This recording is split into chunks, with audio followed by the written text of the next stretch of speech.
nothing worthwhile, the recognized symbol of excellence in crappy podcasting.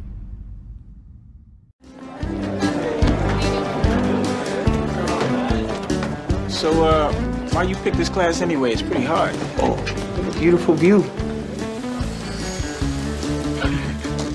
All right. All right. Y'all shut up now.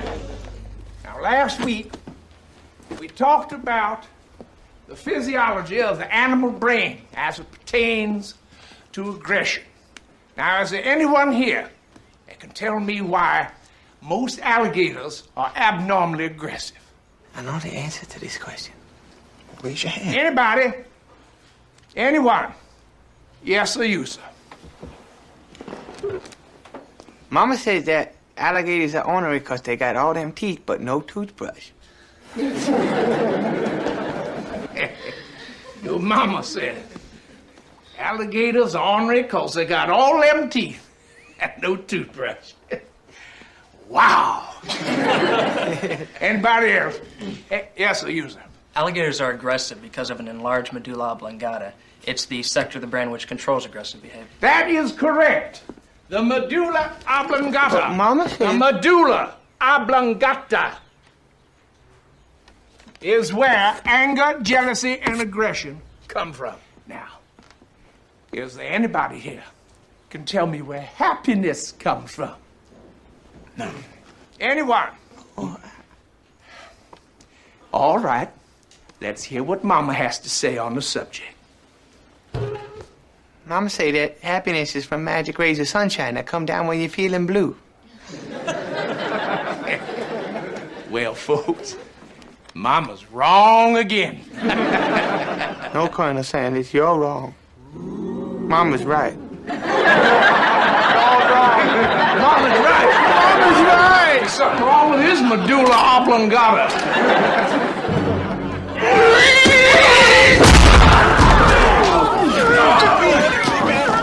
It's okay to fight back. Coach Klein said I could. Mr. Coach Klein said I could. It's fine.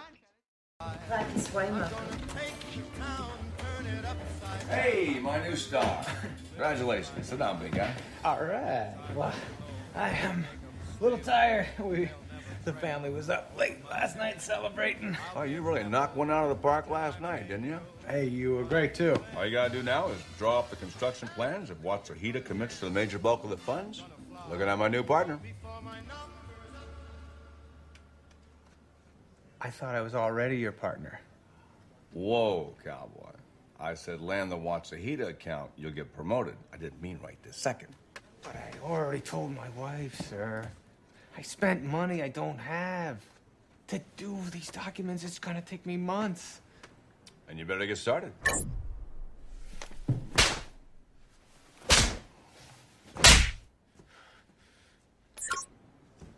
Wow, I just got a big headache.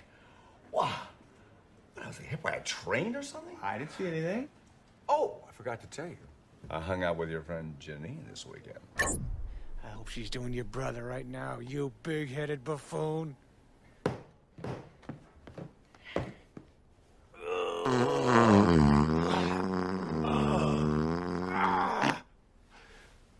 No. You got more.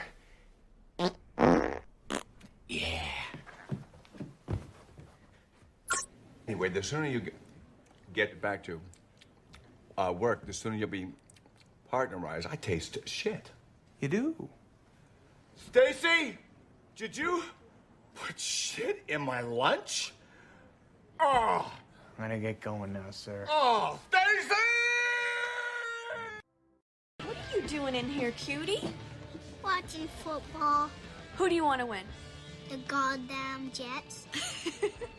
Have fun.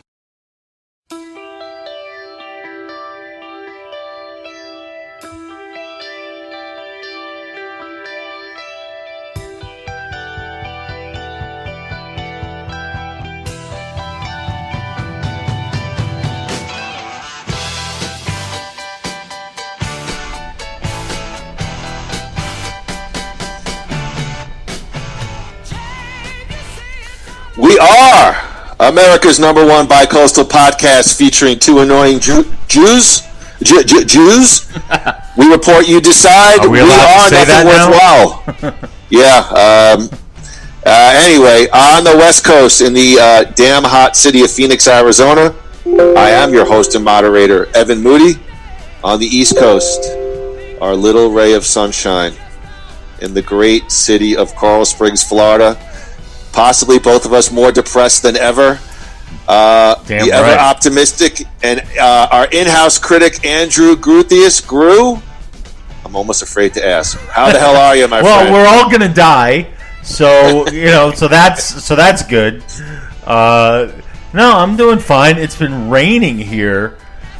I think this is. I thought Passover was supposed to be in April, because we're getting all these plagues now. It's like the rain, the whatever. I see frogs all over the place, and the geckos. I see. I don't know, what were some of those other plagues. I don't know. I feel like we're going full Judaism on this podcast. Yeah, well, I'm just saying. It's just like everything bad. It's just like when you think things are getting better. It's like, oh wait, good morning. Guess what? There's more death, more destruction, and people are still assholes. So well, so considering the circumstances, I'm doing fine. Ironic enough, for the 10% of our audience from Germany of all places, Arizona and Florida seem to be two of the hardest, the next wave of COVID, so to speak. Ironically enough. Where Groo and I are situated, have been hit hard. Yeah. And not in a good way.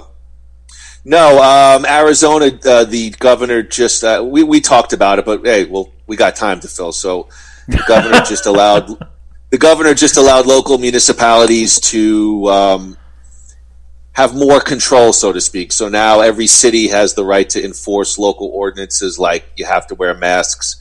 Again, it could help.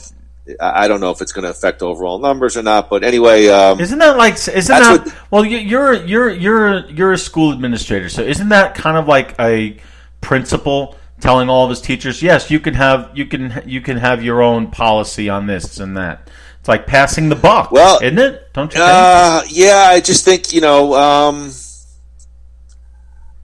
look, this could lead to a whole really long conversation, but I mean, even some cities, the mayor or whoever it was, for example, Queen Creek, the mayor said, "I'm not enforcing it. We're civil liberties." And actually, at the time, I spoke to Marie, and I get both points of view. There's not an easy answer. It's a terrible thing that's happening right now.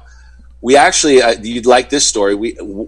A person in our, I don't want to give it away because of confidentiality, so to speak. No, not that please don't. Listening, but somebody in our hemisphere. Never mind the we report, you decide. I'm just well, somebody tested positive in our hemisphere, so I actually took a COVID test for the first time, and we ordered these kits. They come in the mail, FedEx, and you have to put an ice pack, in your freezer for 30 minutes, and then they have like a hermetically sealed Q-tip. It's like in this blister pack. You open it up and you swab 3 times clockwise in your nose. So Marie does it to me, and she pulls it out, and then she starts yelling at me. I go, "What's going on?" It's a big honking booger on my Q-tip.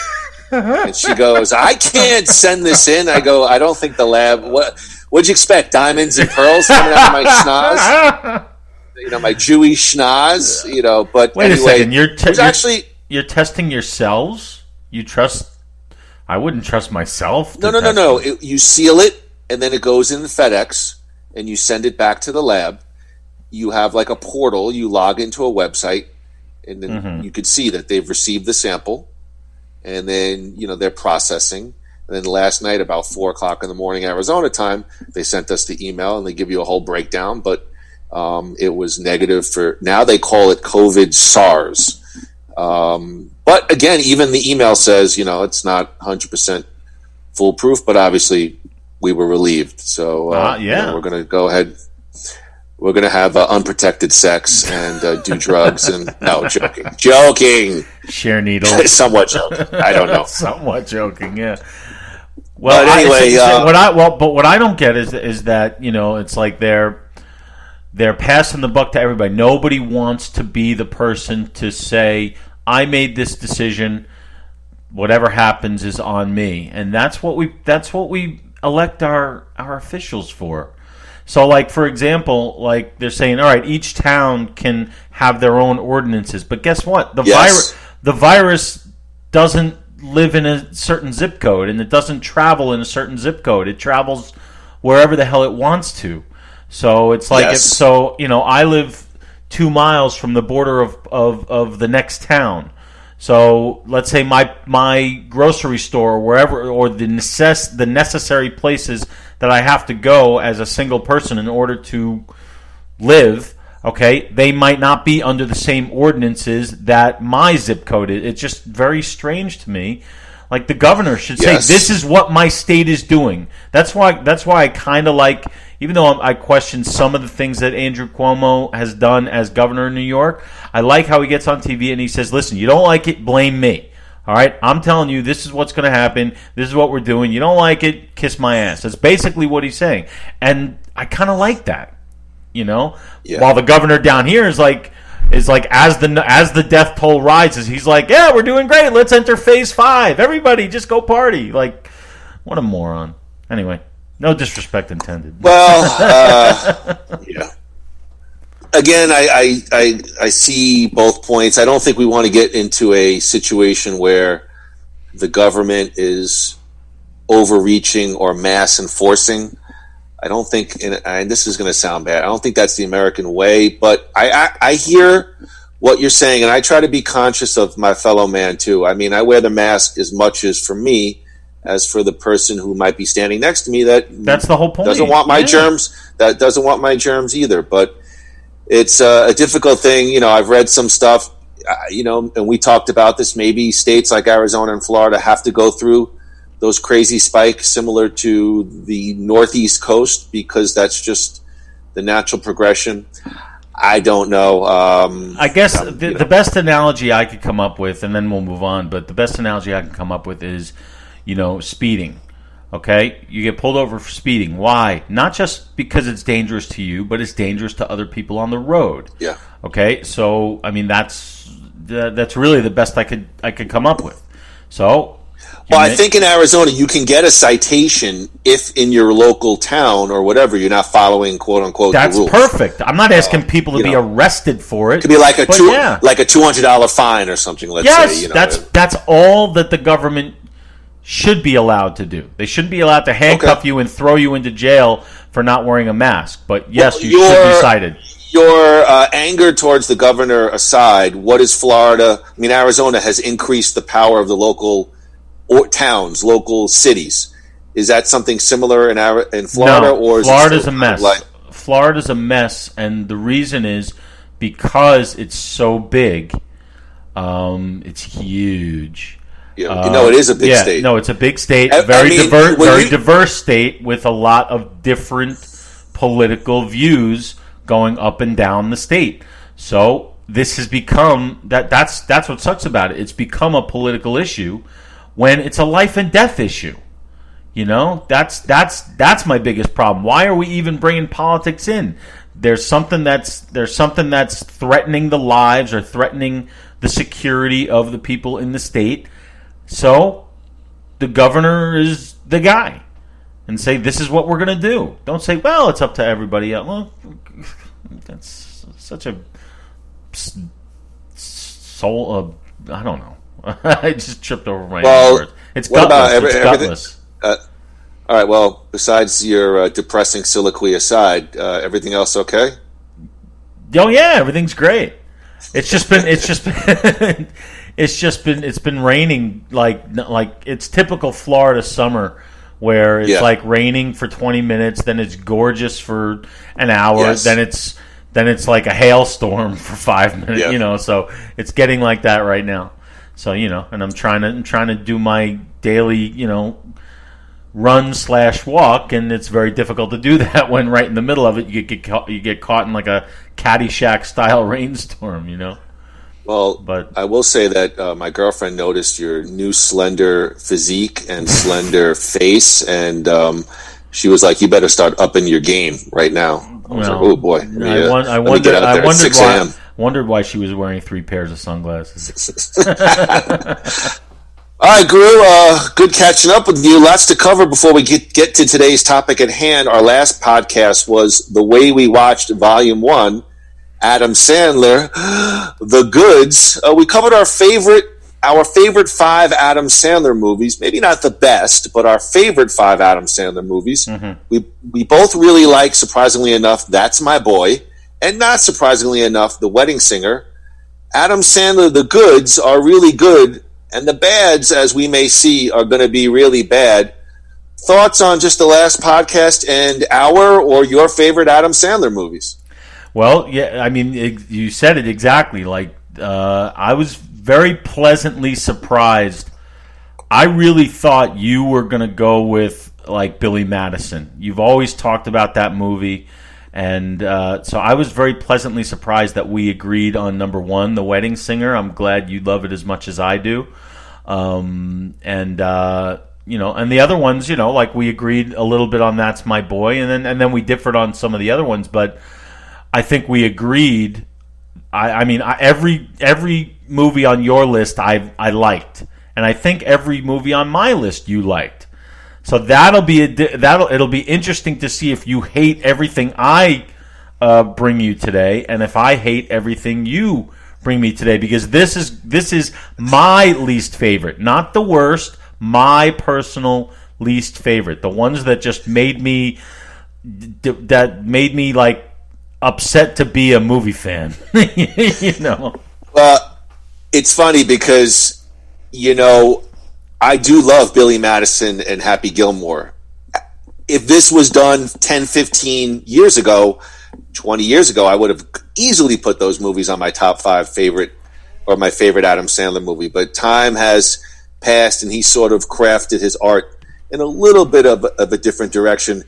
I was a little bit surprised that you mentioned Billy Madison. I think I hit you pretty hard with, you said I couldn't even watch it, yet somehow it was on your top 5. I just want to tell you, this morning, after my little morning workout, I got in the shower, I put on on Sandler podcast to listen to, and then it ended, and it goes right to Vacation, and you're talking about the Vacation reboot, and you go, I had a couple of laughs, but I hated the way they went with it, and then all of a sudden you hear a pause, and I go, get off your high horse. And I just started laughing, like typical Moody Groo, I knew that I was going to be, when we decided to do these, I should have prefaced. It is stunning to me that you put Billy Madison on your top 5, yet you admitted, which is great, that I couldn't even finish it, or something to that effect. Well, one thing that the 5 movies that I have today have in common with Billy Madison is that, likewise,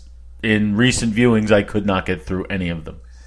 Yeah, same thing here. We discussed really quick. I think the one thing that stuck out to me is, and you brought this up, so I'm going to give you full credit, when Sandler seems to go out of his Happy Madison production team and ventures into more collaborative projects with other folks in the biz, it seems, generally speaking, that those projects seem higher ilk or higher quality. Higher quality, not necessarily what I consider to be my favorites. Like, I can tell you that Uncut Gems is probably a better movie as far as writing, directing, acting, like a better made movie than, That's My Boy. But I still like That's My Boy better. You see the difference? Like Punch Drunk Love, Funny People, Reign Over Me, which was on my list. Funny People was on your list, I think.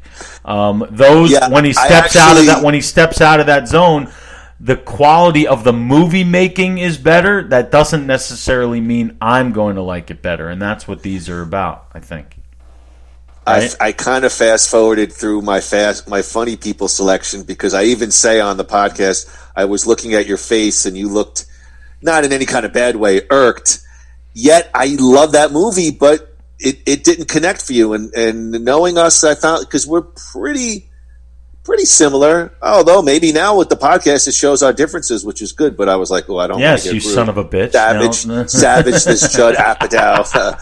No, I didn't say I disliked it. It just didn't crack my top. 5.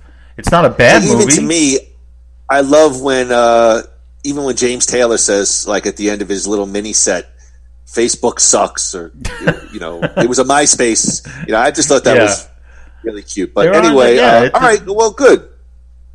All right, Groo, let's cue it up. It's going to be time for a new segment right from our Nothing Worthwhile Facebook fan page.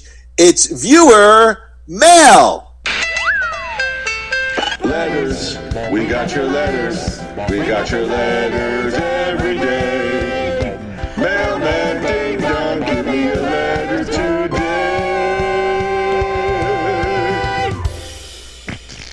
Wow, we really stepped up the production values on this one. It's like you're like a Fred Norris. We have carts. He's got racks of tape. I can't even see his wall. There's just racks of tape everywhere. So, all right, let's get to the viewer mail. SG from South Florida writes, almost 1 hour into the Adam Sandler podcast and not one word about Adam Sandler. Loved the fan mail section, hated the wrestling section, and then enjoyed the Howard Stern controversy. So, look, let's go into it with the Adam Sandler podcast. Look, Groo and I have the gift of banter when we try to chat a bit more and not rely simply on our topics. And because of this, we enjoy the fan response. So, fan mail will be a new segment on the show. Yes. And no, I'm not going to play that again. But all right, you'll hear it once a show. But in response to that, I think the first, I remember I noticed it. I was like, we're at like 55 minutes, and we were still talking about the previous podcast, I think, which was Collins. What did we do right before Sandler? I believe it was Phil Collins, the solo saga. Or was it Vacation? No. It must have been. No, it was Vacation. Then it was Phil Collins. Yeah. The two Collins, Genesis and Collins, done pretty well, at least for us anyway. They've decent numbers of downloads. Yeah, I noticed. We're at like our median is like 38 to 39. But for some reason, that Goldberg be a little higher. I think Goldberg podcast is like 260. I don't know what the hell's that about. It's actually going to break 300. It'll probably break 300 this week. Wow. I think what happened with Sandler, which is good, you're hoping that somebody clicks on because, like, for example, it looked like Phil, the Genesis and the Phil Collins moved. So you hope that people click on and they see another topic. The Howard Sterns have increased a little bit over the weeks. So anyway, look, in a perfect scenario, I'd almost say Groo and I should just log on with no topic and just kind of chat. But maybe we'll get there at some point. But anyway, yeah, we'll do like a late night drunk cast. We log on and we're just completely wasted and just do 2 hours of nothingness. Well, let's get to the hours of nothingness. I got a couple of things to touch base on. We did talk about wrestling in response to Paul Heyman being let go as executive director of Monday Night Raw. Mm-hmm. I don't know if you've watched Raw. There were some slight changes. You didn't see a whole new show, Groo, but you did get a focus on what the WWE perceives as stars: Orton, Edge, Christian returns, Ric Flair appearance, Charlotte Flair, Seth Rollins, Rey Mysterio, Dominic Mysterio, his son. Any thoughts on? Did you get a chance to catch Raw this week? I have not. Seems like a little bit more of a focus. I have not. I meant to. I still have it DVR'd, so I can watch them. What I found myself doing? I found myself to get my wrestling fix for the week. They were covering on another podcast, the Something Wrestle with Bruce Pritchard. They were covering the In Your House Genesis. No pun intended. So I watched. I didn't hear that. It's. I'm still listening to it. I've seen the first In Your House. I did watch that one on the network. Well, I've seen most of them, but I haven't seen them in years. So I watched like the first half of In Your House, and I can see why it didn't last. But it was, But it's interesting watching them after hearing Pritchard speak about it. So I enjoy that, and I just the empty arena stuff. It's just so awkward to me. I can't enjoy it. It's just it's not an empty arena technically now. They have plexiglass, almost like a hockey setup, and they have the developmental stars standing outside on their feet, and they did even add a couple of fans. Now, from over the week, and I didn't put this on my notes, but I do know that one developmental talent tested positive for COVID, so they shut down production.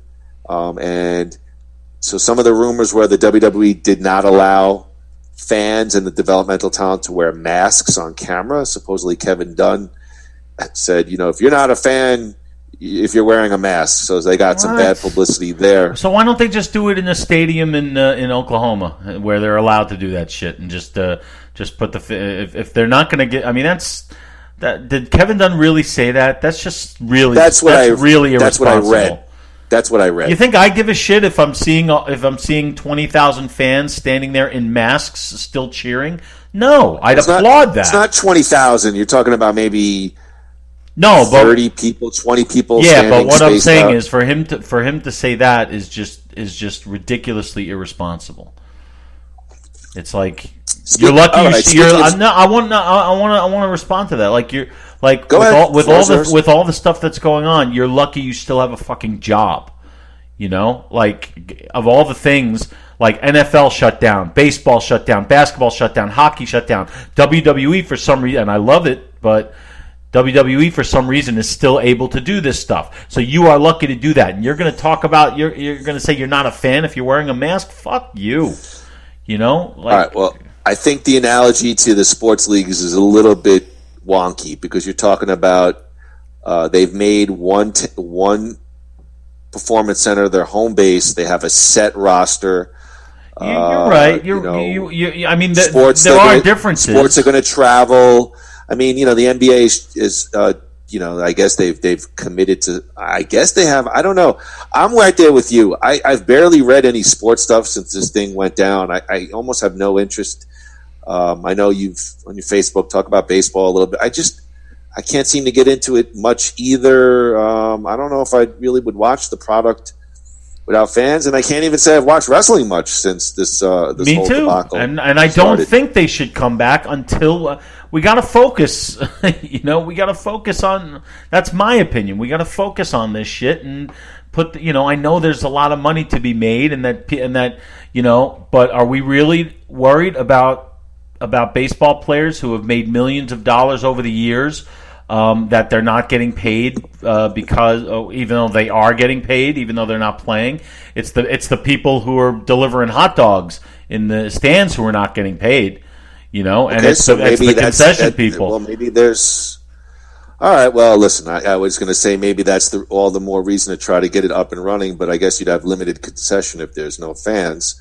But all right, look, speaking of irresponsible, I don't know if you're aware of this, Groo, just some quick thoughts. Over the last 48 hours, some 5 or 6 pro wrestlers, associated people in the business have had sexual harassment claims publicly stated against them. Really? Matt Riddle. That's Matt hot. Riddle. I mean, one.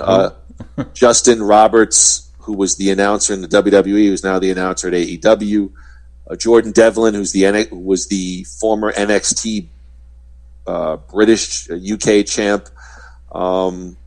People just putting stuff out there, allegations. Apparently Riddle is the only one to formally respond and say this is kind of like a stalker situation and that they will file suit against her to try. He's the only one who's come out publicly strong saying, I didn't do any of this. But just real quick, your thoughts? It's a couple of high-profile guys getting accusations. Yeah, well, look, if they did what these people say they did, then it's got to be dealt with. But let me ask you: Are these? I mean, look, it doesn't excuse it, but are these allegations like one of those from like 25 years ago, or are they from like last week? Yeah, I'm not clear. I think they're not. I wouldn't say 25 years ago. I think they're closer in time. The WWE did release one guy, gentleman Jack Gallagher, who's a lightweight. He's on 205 Live. Had a kind of a British handlebar mustache gimmicky kind of thing. So he wasn't a main guy. So the timeline, I would say, is probably relatively close. But I don't know if it's like something that happened. Well, I guess my question is: Would they be releasing people? Would they be releasing like Roman Reigns. If Roman Reigns was accused of this, what would it, do they treat them differently based on their, position in the company? I think with the current climate, if these allegations were found to be true, no one's untouchable anymore. So well, found out to be true, and because people are getting fired for accusations now. I hear you. They're not getting the due process, are they? And let me be clear. I'm sure we're on the same page. It's very scary that somebody could put something on Twitter or Instagram, making an allegation against somebody who's got some level of fame, and even if you're found innocent, you're sort of tarnished goods. Yeah. So again, I'm not excusing any inappropriate behavior, but it's. Well, let me ask you something, and feel free weird not time. Weird time. Yeah, but let me ask you something, and I'll be perfectly transparent here, but I want to ask you first. Do you think, based on all the different, and I know we're getting into a way off topic here, but do you think that with the type of allegations, the broad spectrum of different allegations, from sending somebody a note to touching to looking to thinking or whatever, do you think that you've been squeaky clean your entire life as far as no? Because I can tell you, if I went back and if I had a movie of my life, I could say that I definitely have said things, and definitely have, I don't think I'm squeaky clean when it comes to this. I can't give you anything specific because I don't really know, but people are getting taken down for stuff that 20 years ago was considered acceptable. Even in movies, you see stuff that my brain is going to shit. But I was watching a movie yesterday or 2 days ago where I was like, "There's no way that this would fly today," And it was like a PG rated movie. So I'm asking. I guess the question is, do you think that that you've been perfect your whole life?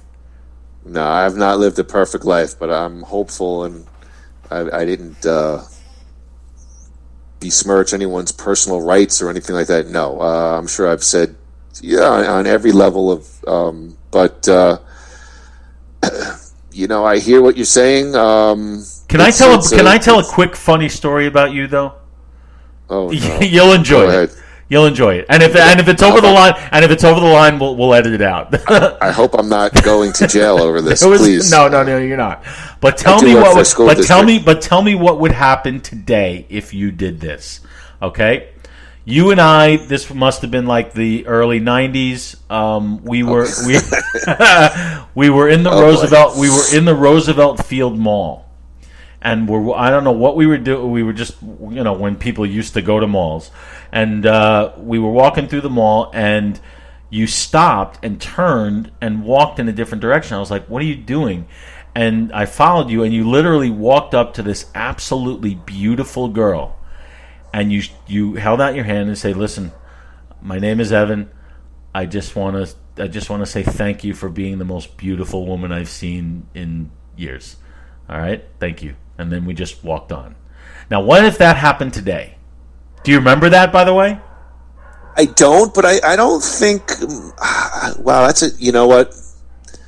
That's a tough one, because I think probably people of our generation wouldn't mind anything like that, and I think it's a compliment, but I don't know today's generation if that would be tolerated. And I don't really want to get into this topic too much more, but... I think that's just a kind of a harmless. Of course, it is compliment, but yes. People take it how they want to take it. That's the thing, and sometimes I think people use things, and it's not limited to sexual harassment. It's also it's everything.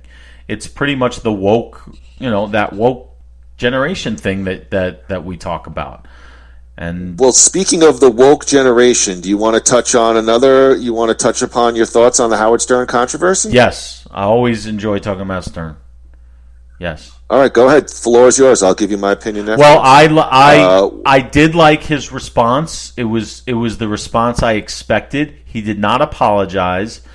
He almost denounced his earlier behavior, but his, and for those of you who don't know, we're talking about the blackface skit that Howard Stern did, 25 years ago, making fun Might even be more. Yeah, it was Might even be more. 93 or 92, somewhere around then. It was on pay-per-view. It wasn't even like it was on broadcast television. You had to pay for it. And he did a blackface sketch, which at the time was very funny, lampooning something that had happened in real life with Ted Danson and Whoopi Goldberg. And it was very funny. Now, today, Howard has a habit of looking back on things that he's done and denouncing them and saying, I shouldn't have done that. I cringe at what I used to do. And guys like you and me don't like that because we grew up on that stuff. So we don't like him denouncing that kind of thing. But look, it's his personal choice. And he did kind of the same thing here. He's like, listen, I did so much stuff back then that today I would get fired in 4 seconds for.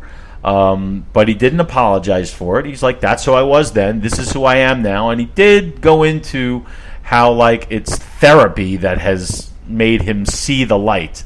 And I didn't like him going there. I didn't like that. I was like, come on, man.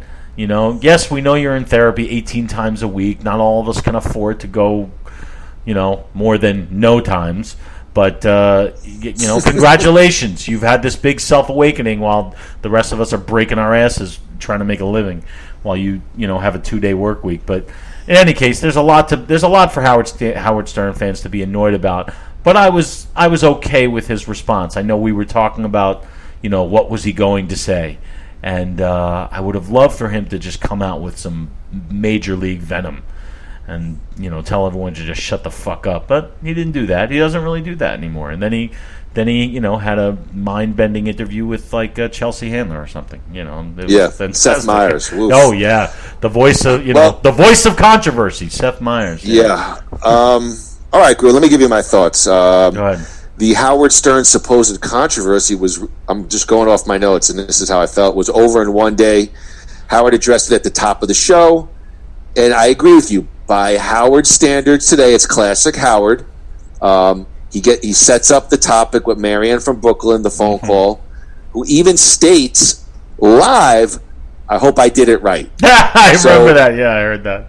So, and then, again, you sort of reiterate a little bit, but, Howard blamed Trump. Again, for the millionth time, told us how he's evolved. Again, boring. Again, for the millionth time, promoting psychotherapy. Same thing that I'm reading, right, that you thought. And it starts to feel a bit cultish. Howard never formally apologized, claiming the material was out there for everyone to see.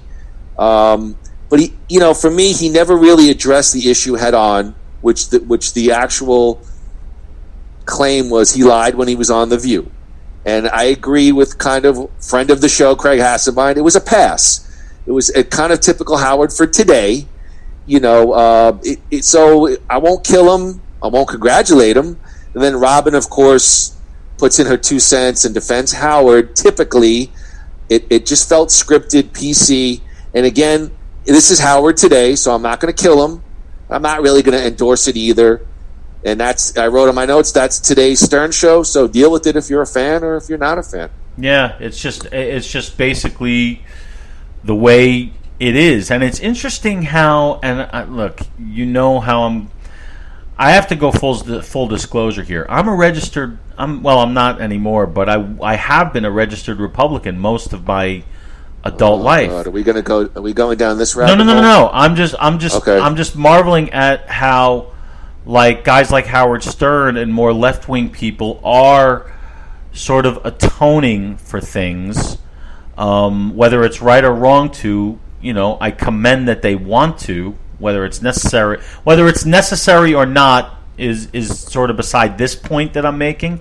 But people on the right are getting away with saying such incredibly tasteless things about people, and the difference between Howard Stern and like a Tucker Carlson or Sean Hannity is that Howard Stern does it for comedy.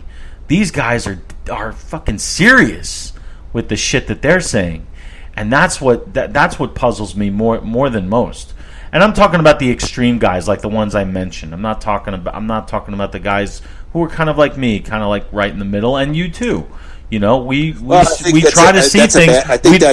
I I think that's an unfair example. You're talking about political commentators. True. And no, but wait. But my point I don't is. know, but my point is, it's because those guys are putting forth an agenda that's not you. So therefore, you're going to take this platform and crush it. No. Well, wait, I think you misunderstood. I'll give you maybe Sean Hannity, but Tucker Carlson.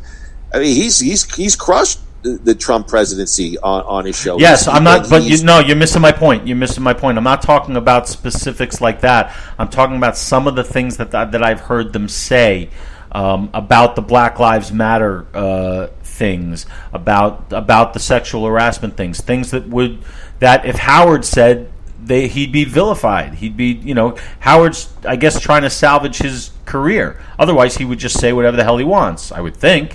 I think Howard, again, I've said this before, when Imus passed away, and I don't think you agreed with me, but I think that was a tent pole for how possibly an old-time shock jock, which I won't put Imus in the same category, so to speak, but, they're sort of, they'll be forever linked, and whether you like Don Imus or not, he did some pretty solid things in the industry, and sure did. Pretty much the large majority of the articles upon his death were racist, the whole incident with, I think, Temple female basketball. Yeah. And so I think Howard wants to, quote unquote, in his mind, save his legacy so that when he passes, it's not just all about strippers. And I don't think that stuff was horrible at all. I mean, I love the Stern Show. And I guess what bothers me about today's Stern Show,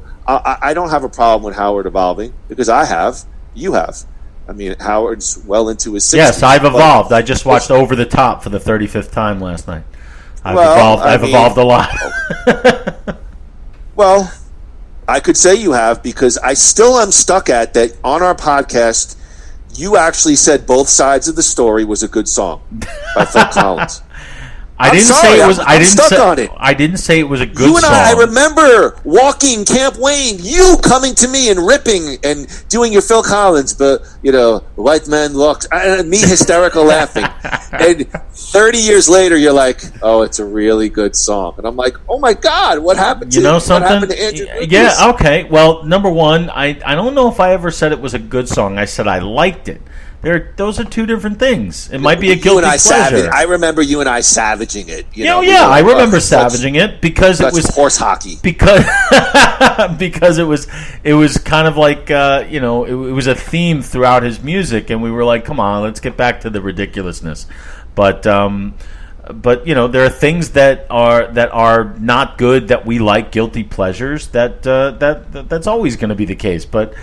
You're not wrong about that, but yeah, people do evolve. But here's my thing about Howard. But here's my thing, Groo. There's just a lack of truthfulness. The Stern Show was ultimately all about truth. Yeah. And his apology or lack thereof, it's so gimmicked. Marianne from Brooklyn. The old Howard would have, right off the bat, after the song intro, would have combatively argued his point as to why he felt he's right. Now, he may not be considered right, but he would have been combative and would have argued. Instead, he's talking about, he's watching something on Netflix, and then all of a sudden he takes a phone call, and Marianne from Brooklyn, you could hear it's so gimmicked. Yes. She's like, oh, am I on? Like the producer was, am I on? And then she even says, did I do it right? It's just so, I don't know. I just felt like it's just so... No, you're 100% right. And I remember listening to it. I didn't hear it live because I haven't woken up that early in 4 months. But I didn't hear it live. But when I heard it from the beginning, I could tell how telegraphed it was, and that was kind of annoying. What I wanted to hear was the theme song, and then have Howard come on old school, just be like, all right, listen, all right, and be all pissed off. Because a pissed off Howard is what I miss, And there was a small part of me that was saying, all right, this could be the one. But he wasn't going to mess with it. And I don't blame him. Everything is so sensitive right now, for better or worse. You got to be, you got to be careful. It's not better. I'll take. No, I'm not going to say that the people who are protesting for Black Lives Matter, or the people who are. I'm not going to say they're wrong. They're not. I'm talking about a cancel culture. You're talking about two different things. Oh yeah. Cancel culture. And definitely. So right now, I've read that almost networks are now having hired PIs to go through every star's social history, social media. Everyone's being vetted. Everybody's being vetted. I guess it's what you got to do now with today's climate. Listen, I have no problem with causes and peaceful protests. Let me be very, very clear about that. I don't have a problem with that at all. But this. I didn't do anything wrong, or at least I don't think I did. Let me go back to the viewer mail. If we could get back to. All right, wait. Let's just let's swing back. You want to go back to the jingle? Well, yeah, just to get us in a better mood. All right, go ahead. To get us in Let a better mood. Let me know when it's over, because I can't hear it. Letters, we got your letters. We got your letters every day. Mailman, ding dong, give me a letter today. It's like you're like a student, so proud of your project. I am. You sent me just your. Yesterday morning, I woke up to this beautiful gift of a text message from you and a message. I didn't know what it was going to be. It was a voice, recording, and it was just you with no music or anything, just going, letters, we got your letters, we got your... And I'm like, okay, let me see what I can do with this. And I definitely had some fun with it. It was good. Viewer email said, I didn't know Moody was such a loyal and consistent patron of The View. I am not. I've never watched The View. Is that still from SG?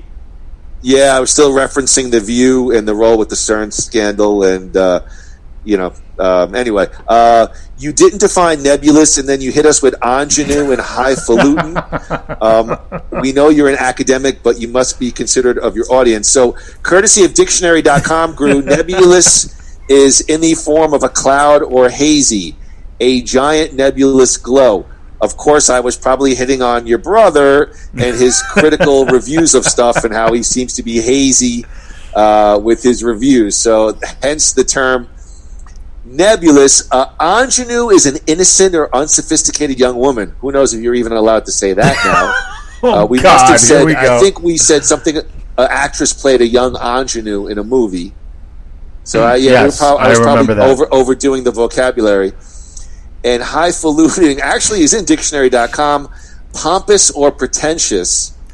And so probably Andy went through some long diatribe about a critical review of a movie, and I was like, get off your high horse. So anyway, that's our vocabulary. That's it for viewer mail. Groo, cue up the next jingle. Let's get to our next segment. Are you ready to rock and roll? It's time for Breaking News.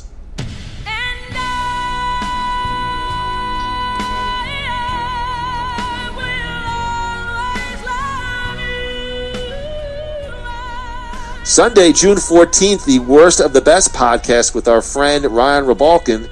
Well, it finally released the Kraken. It was the highly anticipated crossover between Nothing Worthwhile and the Worst of the Best.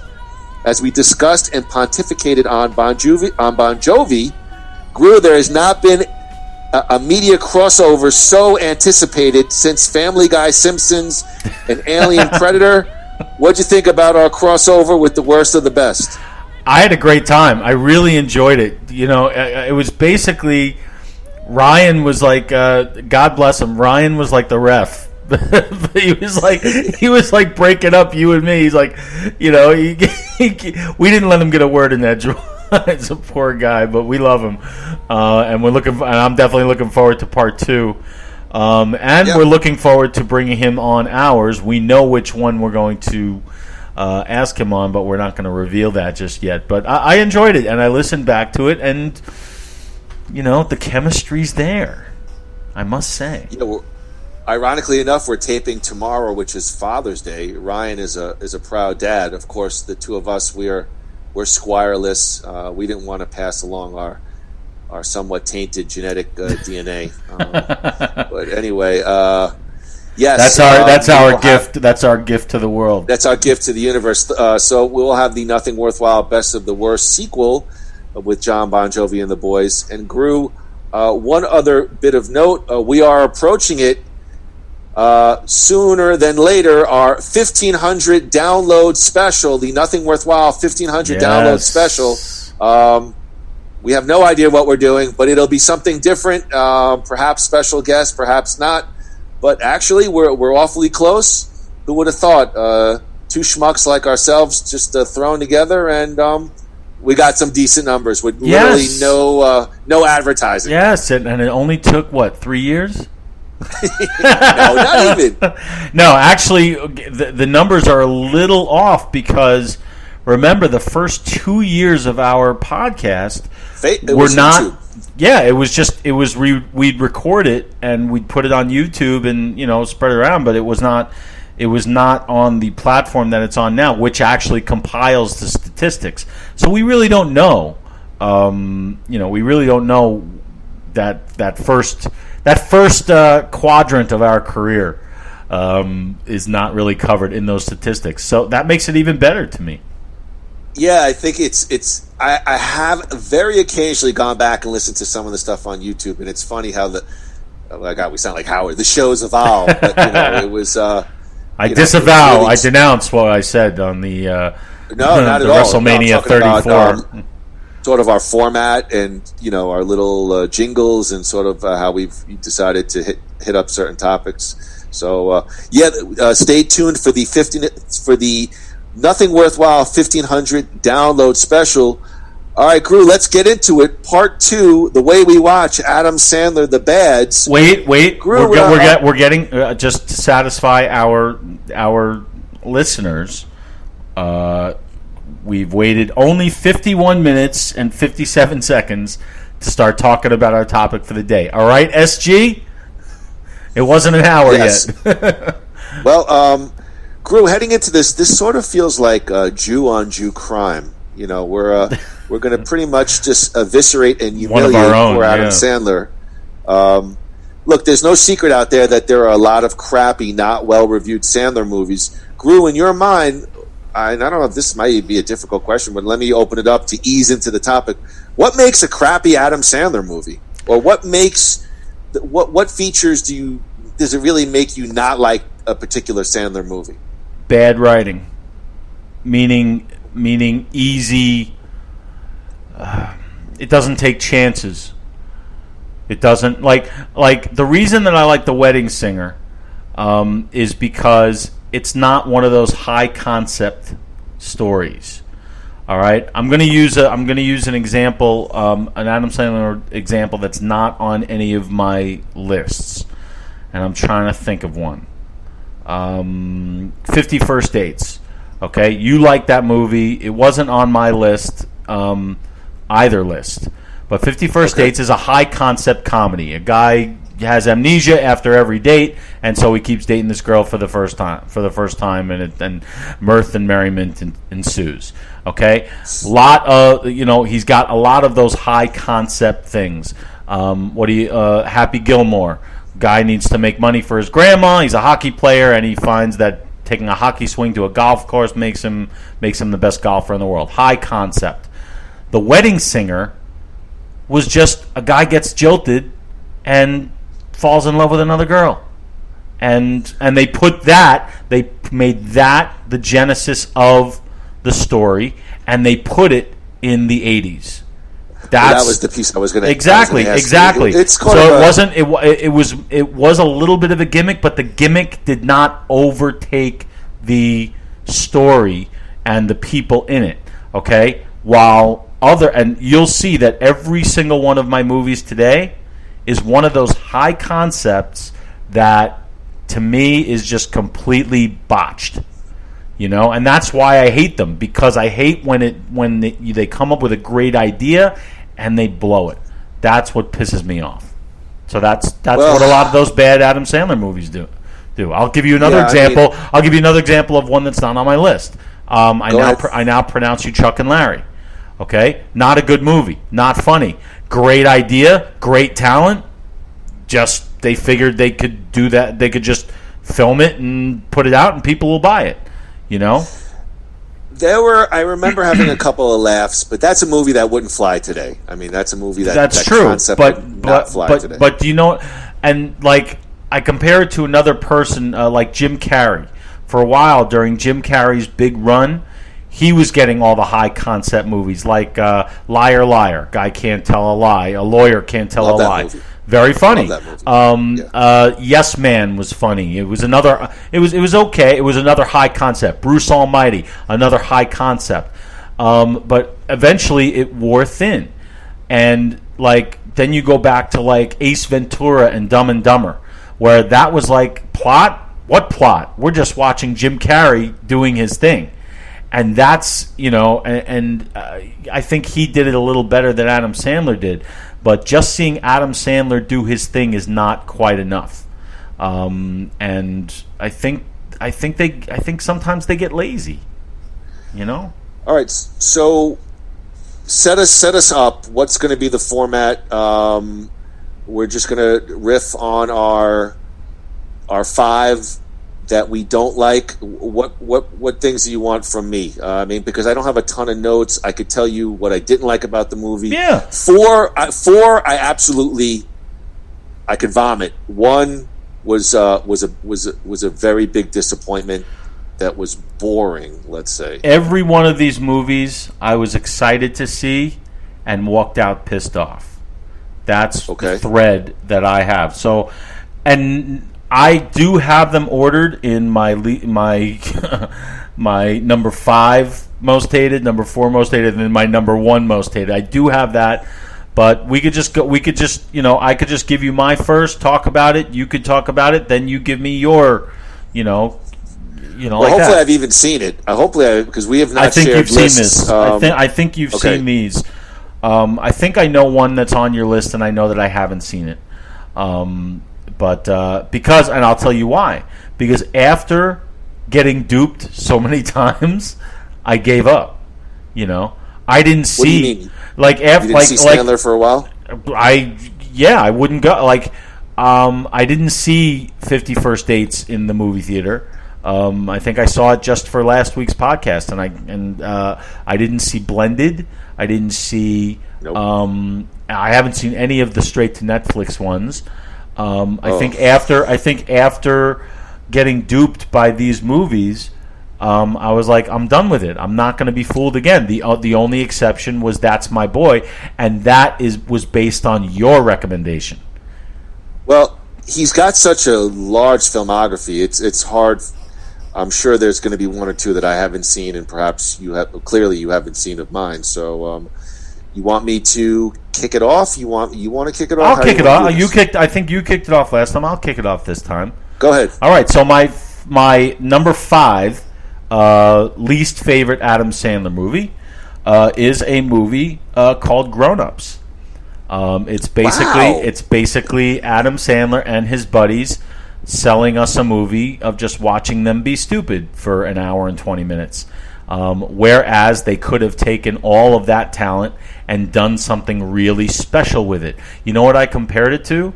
I compared it to City Slickers, because they kind of did the same thing with that, but they did it perfectly. These guys were like, oh, let's just have everybody piss in the pool and the pool turn blue. That'll be funny. Yes, Chris Rock and Kevin James. That's what you bust your ass on stand-up stages for 35 years to get paid to do piss jokes, and it's just such wasted talent. I don't even remember the story. Just a bunch of guys going up with their family, just a bunch of old friends going up with their family to a cabin. I think I saw that movie. It was called The Great Outdoors. Okay, so I actually watched. It's so funny you mentioned it. I watched this for the podcast. I think it was on Hulu, and I watched about 3/4 of it. The high school basketball coach dies, and so they all reunite for his funeral, and then mirth and merriment ensues. It's funny because it's not a great movie, but I'm stuck on there. I'm listening to you and I'm going, what happened to my Gruthius? There was a time when we loved PP in the pool and it turned blue. But not. Listen, let me be clear. It's not a tremendous movie, but felt like there's so many worse. There are Sandler movies where I just didn't laugh at all. It's almost like an SNL All-Star game, grown-ups. You got Schneider, Spade, Rock, Sandler, and Kevin James is introed into the group. It's like kind of like an all-star game. It was almost like Dean Martin, that whole crew back in the day, whatever they were called. The Rat Pack. And what's that? The Rat Pack. Yeah. So, again, my thoughts, middle of the road. I didn't hate it, didn't love it, but I didn't savage it like you. But go ahead. Well, you said it perfectly, and the movie was so stupid, I'd forgotten that part of the plot, the actual thing of the movie that makes people come together. And there's a great story in there. There's a big chill type thing, and that's the way they sold the movie, to me at least, which is why I went to see it. I'm like, here's something good. It'll be really funny, but it will also be really, it'll cross that bridge. It'll be deep too, and it'll be the whole package. And then I go there, and it's just so damn bad. Like it's just it's a Happy Madison production, so I don't think you went in there. Well, that's the thing. I kept hoping that they would take it that extra step and put more effort into it instead of playing to the lowest common denominator. Now there are certain Adam Sandler Happy Madison movies that are going for that, are going for just it's going to be stupid. It's going to be the Dumb and Dumber type humor, and like Little Nicky. I did not expect much deep thought coming from that. But this and the other ones on my list, you'll see how, it's going to get a little redundant because I'm going to have the same complaints about all of them. But yeah, Grown Ups, wasted talent, wasted time, and I didn't even bother to see Grown Ups 2. Well, I think my first choice is going to clearly delineate Groo versus me. Because I'm wait for SG. What does delineate mean? Well, you're going to see critically what Groo looks at for a movie and what I look at, and it sounds like maybe we look at different things, and then this might get crushed, but my number 5, I actually turned it off and I went back and watched the end of it, but it's a Sandler project that was on Netflix called The Meyerowitz Stories. It's a 2017 film by Noah Baumbach. It's got a mega cast: Sandler, Dustin Hoffman, Emma Thompson, Ben Stiller, and a young lady by the name of Elizabeth Marvell who plays one of the sisters. So it's the Meyerowitz family. I couldn't even make it through the first part. So, Groo, to me, this was, I don't know Noah Baumbach, but they wanted to be so bad a Woody Allen or a Wes Anderson film. It just, I'm going to just speak off the top of my head because I don't really have too many notes, but it's like every movie about a New York family, like the dad's got the mock turtleneck, Dustin Hoffman, and he's an intellect, so he's got to have long facial hair. And, and Sandler really doesn't even play against type in this movie. He's a divorced dad who's unemployed, but he's still the same, like he's driving and he's F you, and he's always getting into road rage, and he's kind of the loserish son.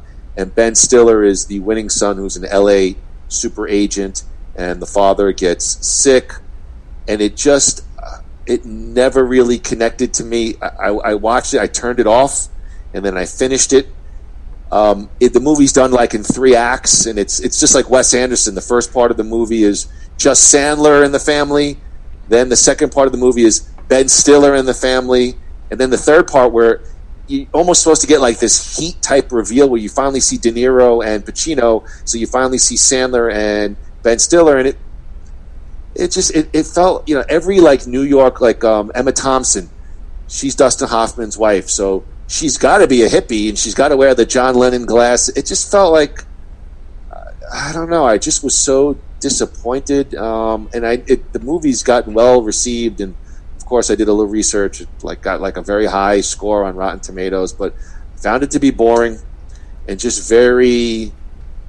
We've seen all these movies about New Yorkers and they're eccentric, and see, it sounds interesting to me. Dustin Hoffman plays the same character from the Fockers, except now he's got it's that with the Jewish dad, and he's got the facial hair now, and he's got like an ascot and the mock turtleneck, and it's just like almost like what people think New Yorkers are, and we do know people like that, but it's not. I don't know. It's not every family. Well, Noah Baumbach is a very highly respected. I think he's a playwright as well.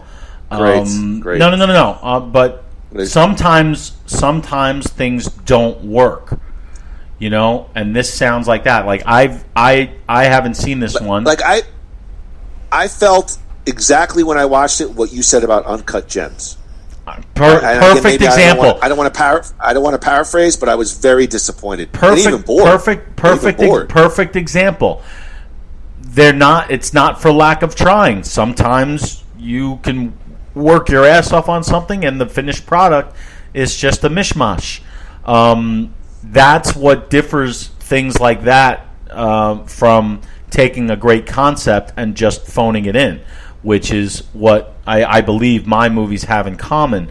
But the way you describe that movie, it actually interests me. But oh, great! No. But you'll watch it next week. You'll be like, no, I doubt it. I doubt it. There's too. I'm stuck on binge watching The Big Bang Theory on HBO Max. But I got to get that. We're a fan of that show as well. Yeah, it is so funny. But what you're saying about Meyerowitz makes perfect sense.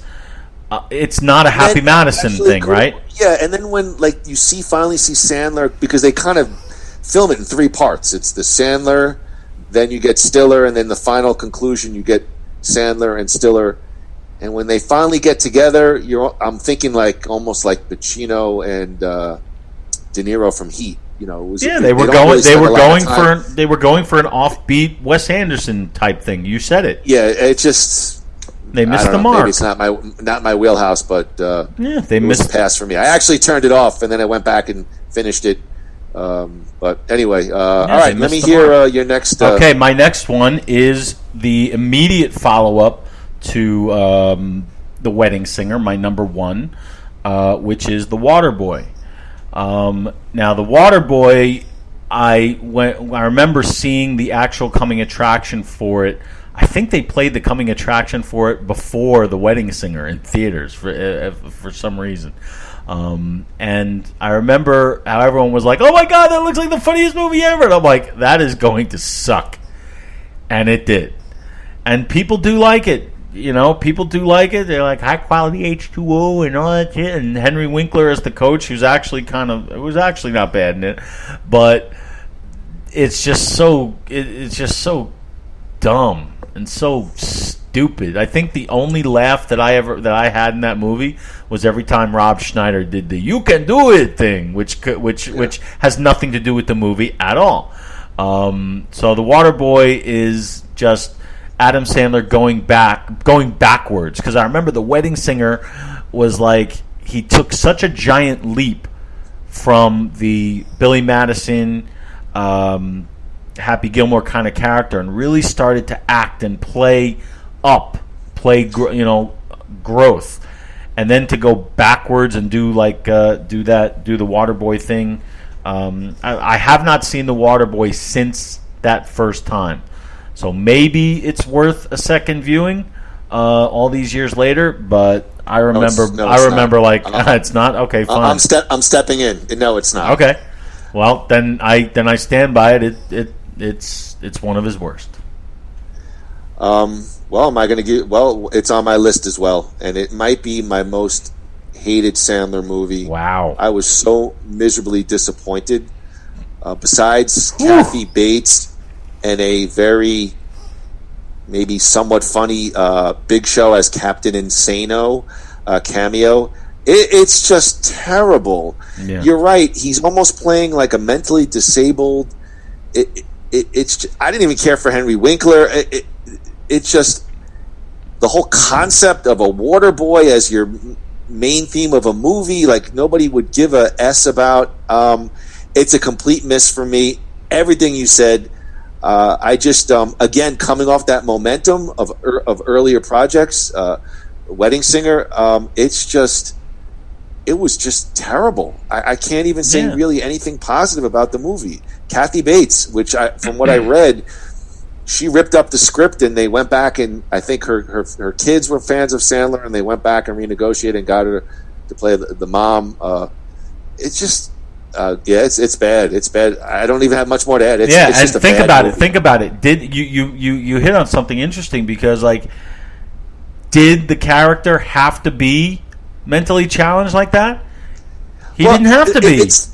I think they would argue that he wasn't, but the way it came across was almost like the guy, for lack of a better, was like retarded. It was terrible.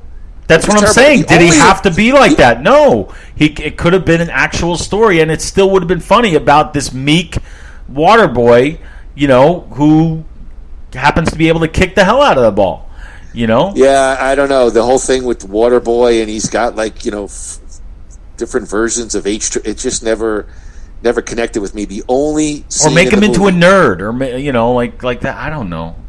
The only scene in the movie that made me laugh, and I don't know if you played the clip, was the professor with something wrong with his medulla oblongata. Yeah, and that's because the professor looks like Colonel Sanders from. Yes. I was going to bring that up. What the hell was that all about, though? I don't know, but it's the only scene. It's a dumb laugh, but I fell for it. That's it. Everything else was a complete. Just like I've said with a lot of other ones, it's a bunch of little sketches.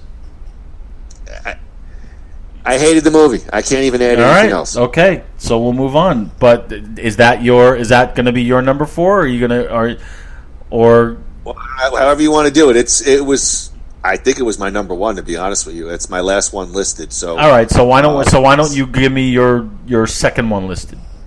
My second one, and again, I don't know if you've seen this one, Andrew, but the next, and this one's really bad. The Ridiculous Six. No, I know. I said I was going to watch it, but sleep got in the way. It got a 0 approval rating on Rotten Tomatoes. 0? I lasted about 25 minutes with this movie. Sandler is a white guy whose family is killed, and he's raised by Native Americans, so he's called White Claw, and it's just not even funny. It's again in 2015 with the whole thing with Native Americans. It's I never bought Adam Sandler as sort of Native American-ish. It's just terrible. And the funny thing is, it's got a really, really amazing cast. I don't even know where I have it on my notes, but it's just it's even hard to explain. But it just didn't. It's got Terry Crews is in it, a couple of guys from Saturday Night Live. I couldn't even hang with it. It's just a dumb concept, and that one feels like a cash grab. You've mentioned that before, and I've always been a little critical. Hey, no, it just didn't work. That one just felt like a Netflix cash grab. Let me throw a shitty concept into a shitty film. Yeah.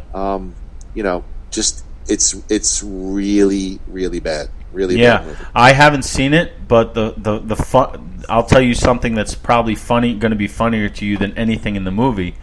I actually had the opportunity to work on that movie. I did not accept it.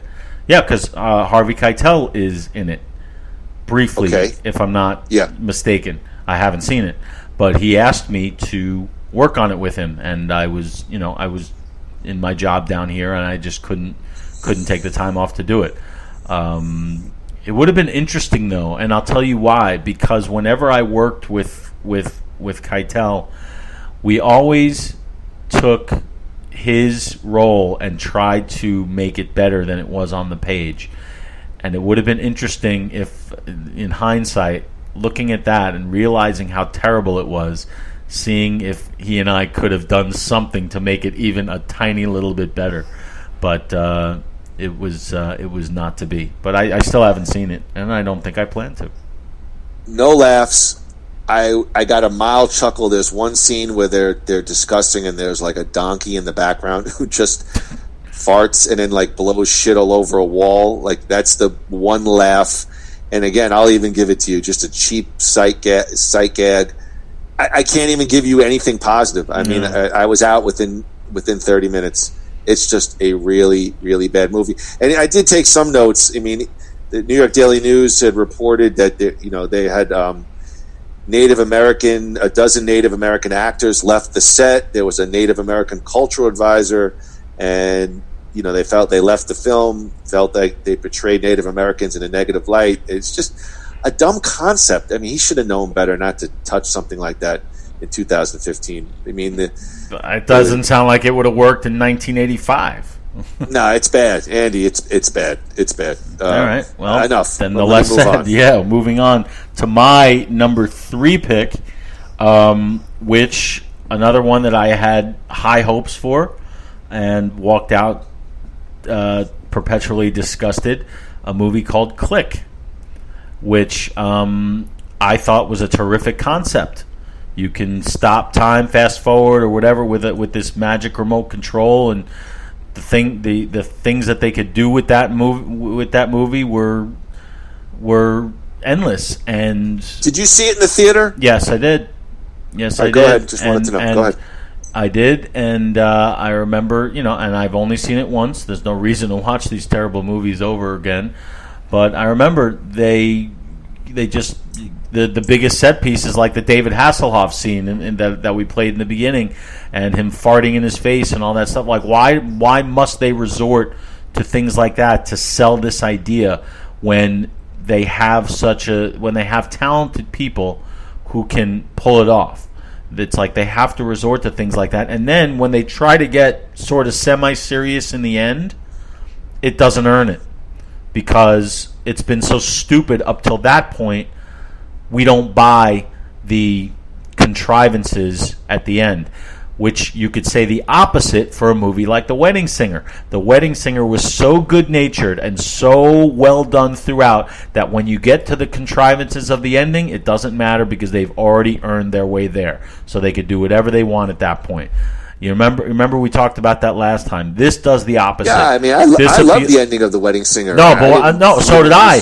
But there's no doubt that it's a tad contrived. That's okay. Because they earned it, because they built up so much goodwill throughout the movie. Here they do the opposite. They gross you out and they try to pander to the lowest common denominator for an hour and 15 minutes, and then he's getting older and dying and whatever, and you're supposed to feel something, but you don't because they did not earn the right to go there. And so Click is just one of those that I walked out like, God damn it, why? Like, I wish I would have thought of that concept, because I feel like I would have written it much better than they did. What was the rating on Click? Was that PG? I think PG-13. I think most of them. I think That's My Boy is like his only R-rated Happy Madison production, I believe. Yeah, actually, That's My Boy was pretty vulgar at times. I don't know. It's been a long time since I've seen Click. I'm even having trouble remembering the film, but I felt like that was marketed as almost Sandler in a kids movie, and I had very little interest in seeing Adam Sandler in a kid. It felt very Eddie Murphy-ish, and while I could handle Eddie Murphy, I remember not caring to see Adam. In my perception, like, I didn't want to see. I think I saw Click on cable, or I definitely didn't see it in the theater. Well, look, was it a move towards? I don't think so. A kids movie or family friendly more? Not really. I mean, not really. I don't think so. Bedtime Stories, definitely, which was very similar. Even though I didn't see it, I know what it was about. But by that time, I was done with these movies. But I don't remember it pandering to children in that way. If it did, that I might forgive it, but but it didn't, and it's just awful. And of course, it made $100 million. I'm sure, because all these things did, at least for a while. So, well, my list is really going to suck, because I actually have another Netflix movie that I couldn't even finish, and probably nobody's ever heard it or seen it, but I'll go through it because it is my list, Andy. Yeah. But let's see here. Okay, so let me just make sure. Okay. All right. My next movie is a movie that is called. Sandy Wexler. It's a 2017. I've never even heard of that. Yeah, it's directed by Stephen Brill. Who's a good director? Yeah, it stars Sandler, Jennifer Hudson, Kevin James, Terry Crews, Rob Schneider, Colin Quinn, Nick Swartzen, the usual sort of menagerie in Sandler. And it's, in my notes, to me, it was like Adam Sandler trying to recreate Mr. Saturday Night, which for all intents and purposes was a failure too. So Sandler's portraying Sandy Wexler, who's a Jewish talent manager looking for the next great act. And he just lays on the schmaltz and the, they make him look a little older with the cashmere sweater. And of course, all of his acts are either failures or on the way out. And along the way, he meets Jennifer Hudson, who's a talented singer. And the other guy of note is Kevin James plays a puppeteer named Ted Rafferty. And it's just, I would say the only thing redeeming about the movie was the rapport between Sandler and Jennifer Hudson was fairly solid. Other than that, turned it off. Couldn't hang with it. Interesting you say that. I've never seen it. I never even heard of it. It sounds interesting to me, but obviously it's another thing where they take good ideas and crap all over them. And have you noticed that Sandler doesn't seem to have any chemistry at all with any of his boys? It's always the female lead, like him and Drew Barrymore, him and Jennifer Hudson. You say, I'll take your word on that. Him and Jennifer Aniston, maybe. I haven't seen those movies, but him and Kevin James, him and David Spade, him and Rob Stein, everything they do together sucks because they have no chemistry. Yeah, he's not bad. He did one maybe a year ago with David Spade on Netflix where they swap sort of, Sandler plays the older cool, like he's like an FBI agent, and Spade plays like a nerdy bank manager. Is that like Missy or something? Like Missy something? No. That's a good movie. Really? It's not a good movie, but it's got growth. It's called The Wrong Missy, and it's produced by Happy Madison, and it's got Spade and Schneider in it, and it's an interesting concept. But it's typically a gross out movie. But it's Spade goes on a blind date, and it's a complete failure. Her name is Missy, and then he's at the airport, and he meets a really hot girl named Missy. And they have a chance encounter, and he flies back home, and he's going on a business trip where all expenses paid to Hawaii, beautiful hotel, and he's allowed to bring a guest, and he texts the wrong Missy. So he texts the girl who's the horrible date.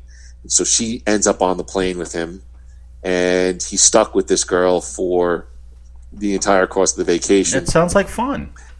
It is. It's not Shakespeare, but it's good laughs. It's good laughs. Yeah, and but you want to. There's no.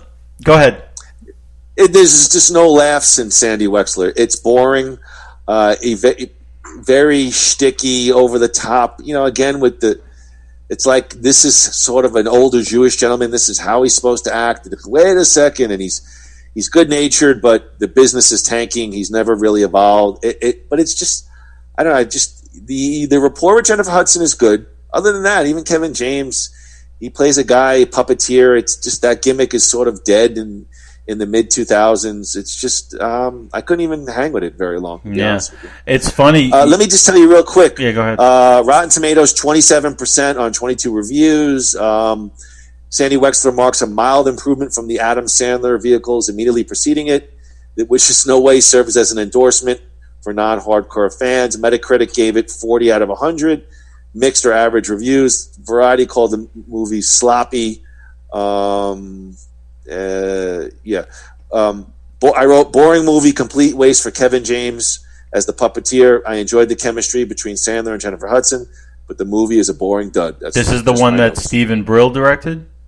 Yes. Yeah, he's pretty good. I did look up Stephen Brill. Mighty Ducks. What has he done? He's a director and an actor. He was actually in The Wedding Singer. He played one of He played one of the guys, one of the bad guys' buddies. But he directed and wrote the Mighty Ducks movies. That's where I know him from. So we know he can do good work. But it's interesting because I was thinking about this. That's my last Sandler Netflix vehicle. Okay. Well, I only got one more. But I have two more. But I want to mention a Happy Madison production that's better and funnier than. And I'm not talking about.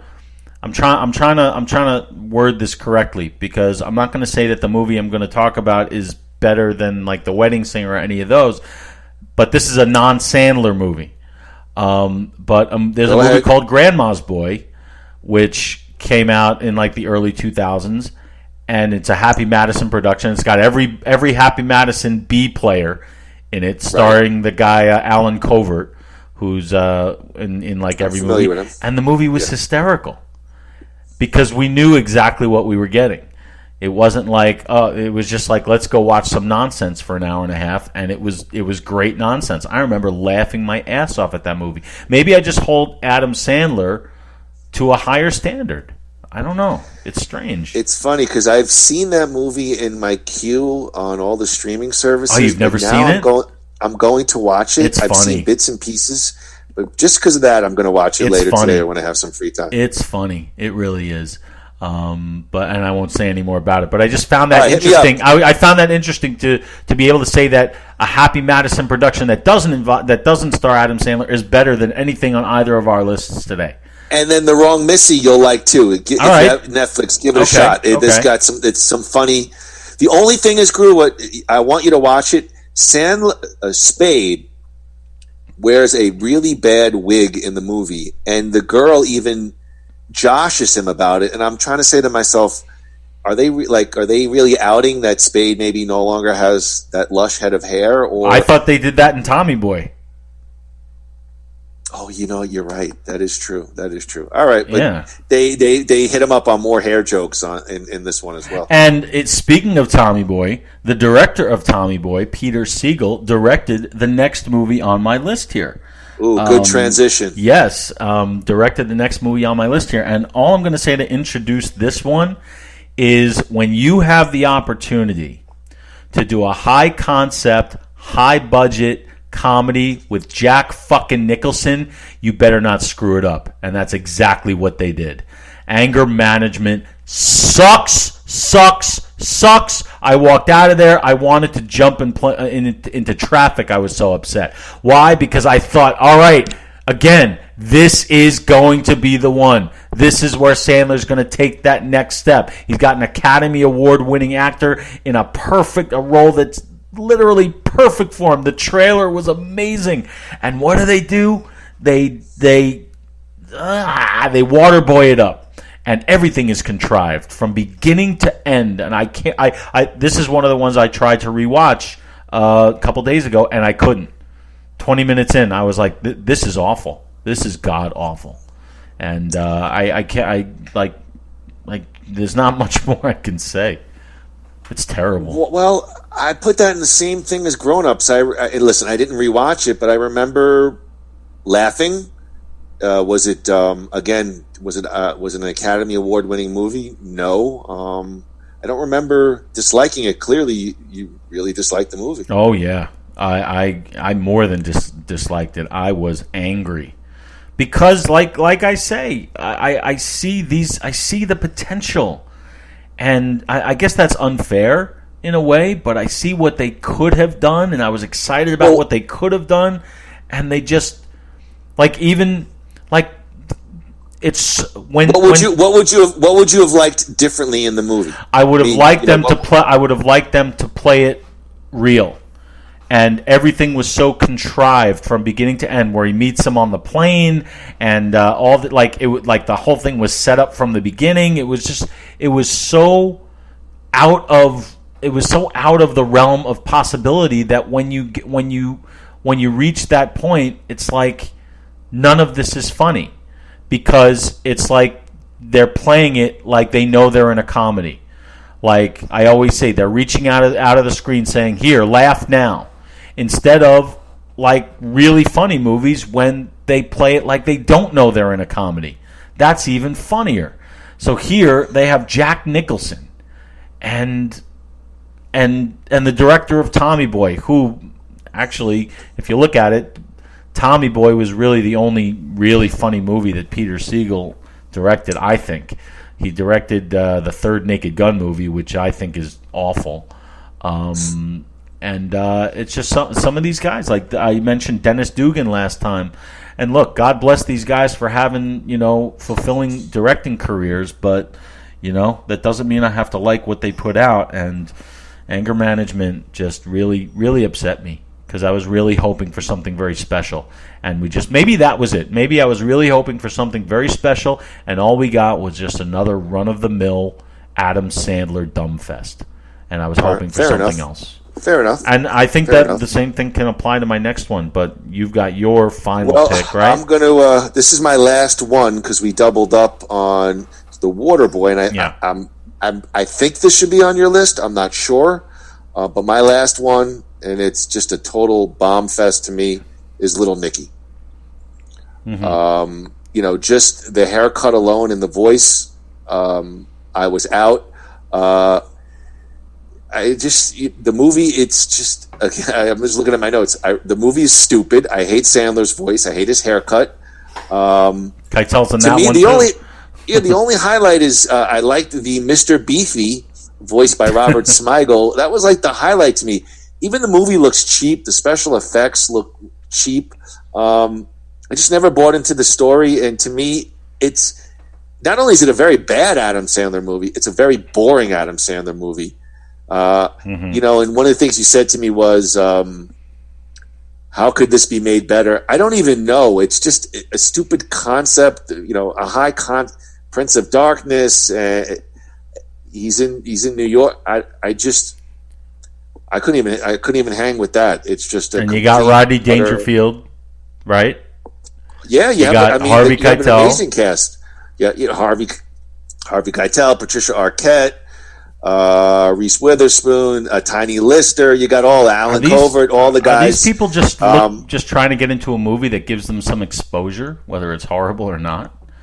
Maybe. I mean, to me, Little Nicky and Waterboy are just two complete, just pieces of absolute dreck. I find nothing redeeming, and may God have mercy on your soul. Well, the Little Nicky is not on my list, but here's why. I'll tell you why. Oh my God! And this is why I preface this whole thing by saying the movies that I'm giving you. I'm telling you, the movies that I'm choosing are the ones that I expected more from and got the opposite. Little Nicky, I knew was going to be terrible. So I didn't see that in the movies. I saw it on TV, and I was like, yeah, it's what I'd expect. I didn't find it boring. I just I saw it because I was interested to see how bad it was. So on that level, I didn't hate it. But I could tell you it's a terrible movie. That doesn't mean I absolutely hate it. All right.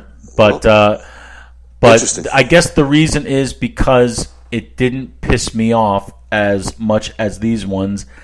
And leading into my numero uno, back to good old Dennis Dugan at the director's chair. This movie really hurt me. It hurt me to watch. It hurt me to think about. It hurts me to even talk about it. And it's a movie called Big Daddy that a lot of people seem to like. You're shaking your head, and I'm curious to know why. All right, good. I'm glad, but we'll get to that. Big Daddy, to me, I remember same thing as like The Waterboy and Anger Management. Like you see the coming attractions, and you see this could be the one. This is a great concept. Adam Sandler, this man child is going to have to raise a kid. How can it go wrong? Well, they found, not only did they find ways to make it go wrong, they found every way to make it go wrong. And I remember seeing that. I think it was a summer movie. And do you remember our old friend from camp, Rob Horton? Remember him? Yeah. Yeah. I think it was a Binghamton day. We took all the kids to Binghamton, and everyone wanted to see the new Adam Sandler movie, so we're going into that.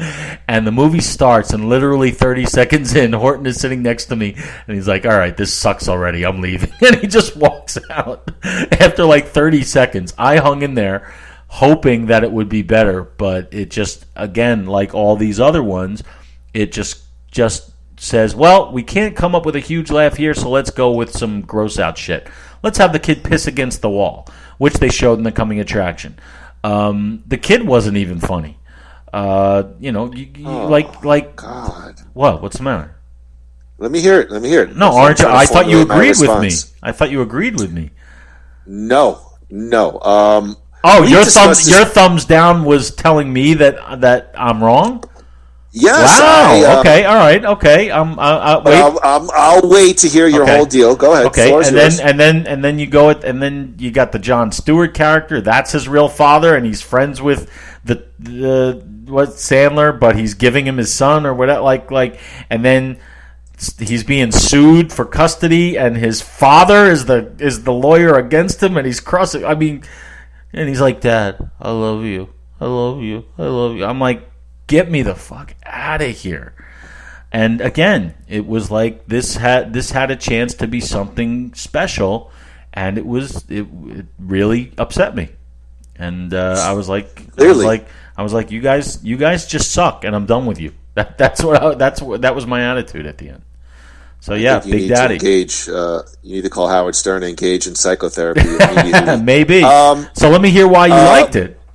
Big Daddy. Like is a matter of opinion. I just think when you say little comparative to Little Nicky, I'm stuck on that because Little Nicky to me is just a far worse movie. Look, I get it. It's not a great movie. I just felt there was some laughs and there was a sweetness there that maybe I just remember, and then I didn't get a chance to rewatch it because I didn't have it on my list, but there was a sweetness there. It's a little bit ridiculous. I thought the guy who played the little kid was cute, and again, you got to understand going into it, it's a Sandler vehicle, so ridiculousness may play a role in it. I just felt like other movies were a lot worse or more poorer, if that's even a word. But I remember liking Big Daddy, not loving it, but liking it, and there was a sweetness there. He sort of comes around as the father. Listen, I can't go plot for plot because I haven't seen it in a while, but there was a sweetness there that I enjoyed about this movie. Well, you actually said it perfectly. You said it wasn't great. It was okay. You liked it. You didn't love it. This was a movie, and like I said, maybe it's unfair. This was a movie that I wanted to love, and there are some movies that if you don't love them, you hate them because you want to love them so much. You want it to be one of the best movies you've ever seen, and if it's not, then you're all pissed off. Like I could say that about the Star Wars movie, the latest round of Star Wars movies, because they weren't great, they suck. Even though they don't suck, they're good. They're just not great. And this is, maybe Big Daddy's in that category. I did not rewatch it. I've only seen it that one time. I just remember how upset I was that I was like, because you said it's a good movie, but it could have been great, and that's what pissed me off. That's what pisses me off about it. Well, listen, I mean, I think Adam Sandler, Happy Madison, they're not going to be quote unquote great movies. But they could be. You're not going to see them on AFI. I mean, movies that make us laugh versus technically great movies, no. But the only question I would have to you is, Little Nicky was still made when Sandler in Sandler's wheelhouse. Yet your expectation wasn't that high for it as comparative to Big Daddy. Was that just the concept of the film that you knew wasn't going to? Yeah, I saw when I saw the coming attraction and read about Little Nicky, I was like, all right, this is going to be really stupid, but maybe they'll be able to wring some laughs out of that. I'm expecting nothing. All right, and I still didn't like it. I didn't like Little Nicky. I expected and hoped for a lot more from Big Daddy, and all of these, every one of them on my list. because that's why I made the list like this, because I wanted to look at the ones that I really had high hopes for and judge them based on that. Missed opportunities. These, like Big Daddy and Anger Management, those two movies alone, if done right, could have been legendary. They might not be on AFI, but they might be on. They could have been on like a top 20 list of the funniest movies of all time if they really tried. They just didn't. Would you say out of your list was Anger Management, quote unquote, the best of a really crappy bunch? I would say no. I would say probably the best movie out of all of them was probably The Waterboy. Oh my Lord! Yeah. Well, I guess what I was going to ask you, which one was just a complete direct fest, no redeeming quality, double zeros, Grown-ups. One laugh, and that was Buscemi. I remember on the slide, which again had nothing to do with the movie. To me, Waterboy and Little Nicky, it's just put them in a vault, seal it. I never want to see it again. Put it in with The Day the Clown Cried. Ridiculous Six is pretty. I mean, if you ever get, I don't think you'll connect on that film. Is that supposed to be like a play on the Magnificent Seven? I think so. Does it just end with the title? It's another like retro Western comedy. It's just it's an awkward premise to begin with, and then you throw in the Native American, and every brother that he has is a different race, and it's trying to make everyone happy in the concept of a Sandler film, but it's just stupid, ridiculous. You see this lily white guy in a White Claw. It's enough that you want to turn it off right then and there. You know what I mean? It's just. Well, you know what? Sometimes it's fun to watch a movie that you know is going to be terrible. So I might check out some of these Netflix ones. Maybe. I think I want. You know what? I want to check out. I do want to see the Wexler one. I know. You made it sound interesting to me as far as the premise goes. Now that I'm not expecting anything, maybe it won't be a train wreck. You'll probably like the Meyerowitz stories because that's. I don't know if that's what you, but I felt like it wanted to be a Woody Allen, Wes Anderson movie really badly, and it's like, oh, again, the guy with the mock turtleneck and the facial hair, and they're all intellects. And okay, but you know what? Even if it's bad, I would give them credit for trying. Okay, I said I hated 4. Right. And 1 didn't meet my expectations. Right. I didn't even finish the Meyerowitz stories the first time. I went back and the second viewing it got a little bit more engaging. But let me ask you something about Big Daddy, just because it's got a lot of, and I know you hate the word, but it's got a lot of the familiar tropes of an Adam Sandler movie. It's got a funny name, Sonny Koufax. He's got a funny job. He's a toll taker. And I found that when I saw that in the preview, I was like, they could do some funny stuff with that. I remember there being one short scene of him in the toll booth. Am I wrong? No, there was one scene. One scene. And so why make it even a thing? I remember that being one of my nitpicks. I was looking forward to seeing a wacky toll taker. I've never seen that before. And so they give us 30 seconds of it, and then which they showed in the trailer, right? What year was Big Daddy released? I want to say 98, 97, 98. All right, so I was 28, 27 years old. If I saw it today, I'll be honest, maybe I wouldn't tolerate it quite as much, but I remember enjoying it enough. You mentioned Mr. Deeds. I really thought about putting Mr. Deeds on this list. Zohan, again, these are all movies that had 1 or 2 hits with a couple of misses, but it wasn't enough that I hated it. But I remember leaving the theater on Mr. Deeds and being like, that was okay.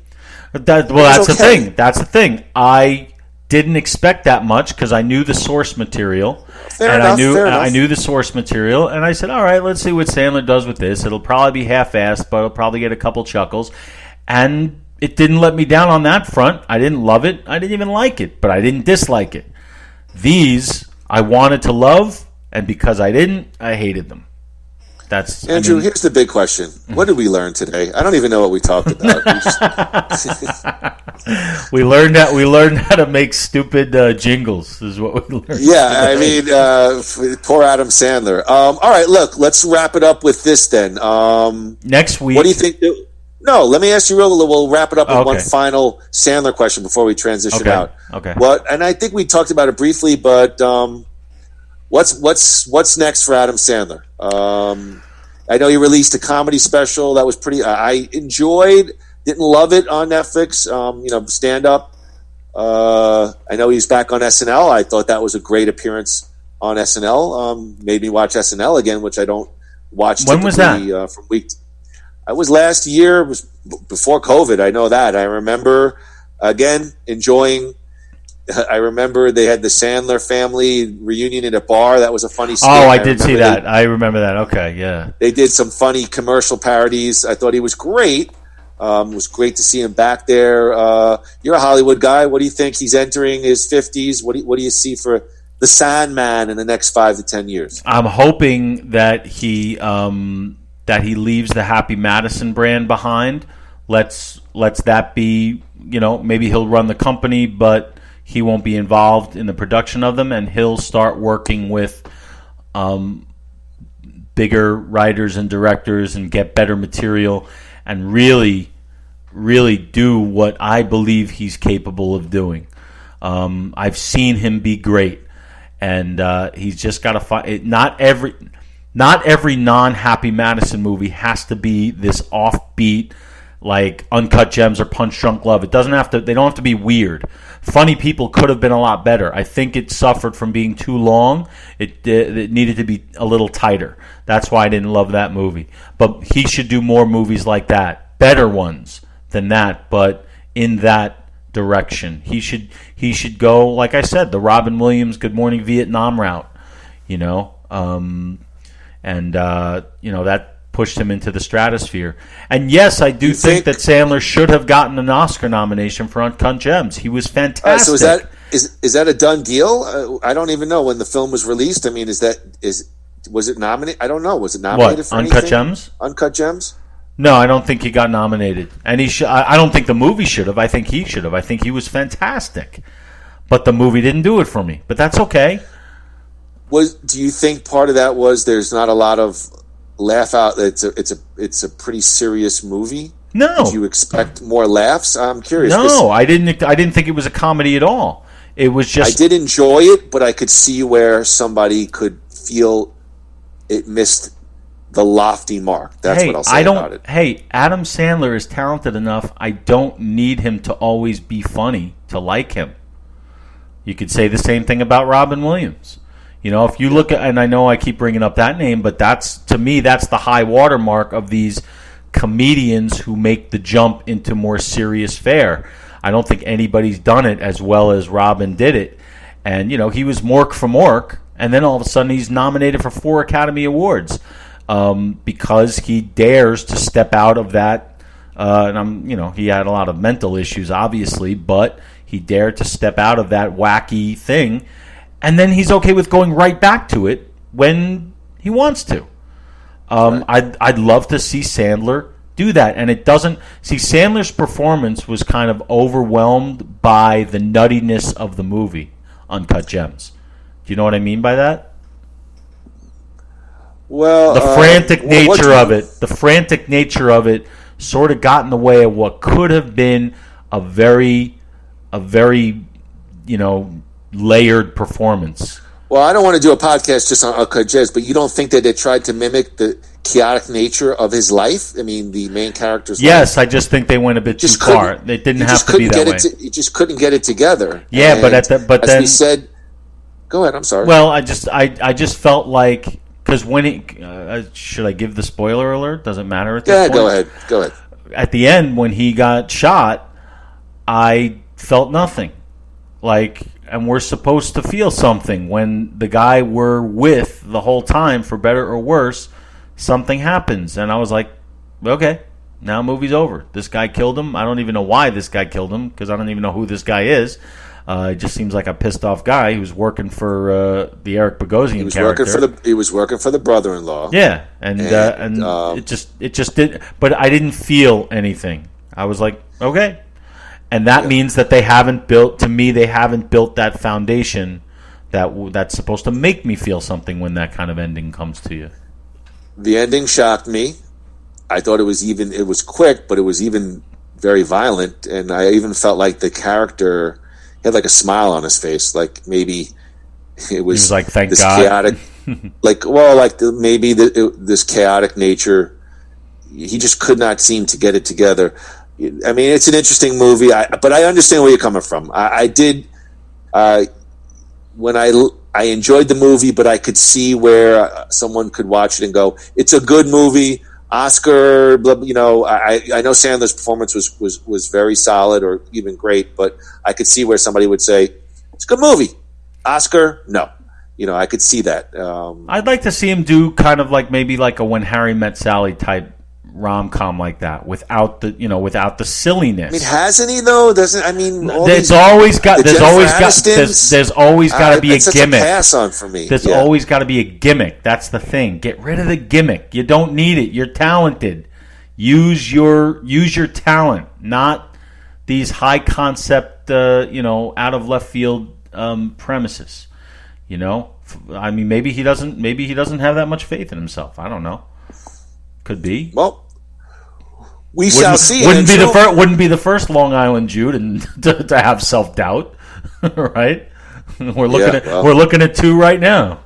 That's absolutely true. It's absolutely true. So, all right, that's a wrap on The Way We Watch, Volume 2, Adam Sandler, The Bads.